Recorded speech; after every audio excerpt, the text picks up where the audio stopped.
ایمان والا وہی ہے جو ضروری علم سیکھے اور خلقت سے الگ ہو جائے اور اللہ کی عبادت میں گوشہ نشین ہو جائے۔ اس مقام پر وہ خلقت کو پہچان کر اس سے نفرت کرے اور اللہ کو پہچان کر اس سے محبت رکھے، اس کا طالب بن کر اس کا خدمت گزار بن جائے۔ خلقت پیچھے پڑے تو اس سے بھاگے، ان کے غیر کو طلب کرے، ان میں بے رغبتی کرے جب کہ غیر میں رغبت کرے۔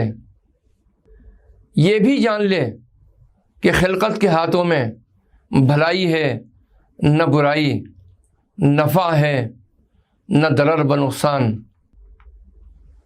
اگر ان کے ہاتھوں سے کچھ بھی واقع ہو جائے تو وہ اللہ ہی کی طرف سے ہے، نہ کہ ان کی طرف سے۔ خلقت سے دور رہنا نزدیک رہنے سے بہتر ہے۔ شاخ کو چھوڑ کر خدا کی طرف رجوع کر۔ جان لے کہ شاخیں بے شمار ہیں اور اصل ایک، چنانچہ اسی کو مضبوطی سے تھام لے۔ فکر کے آئینے میں دیکھ اور جان لے کہ بہت سے دروازوں پر پھرنے سے ایک ہی دروازے پر ٹھہرنا بہتر ہے۔ چنانچہ ایک ہی در پر ٹھہر جائے اور اسی در کا ہو رہے۔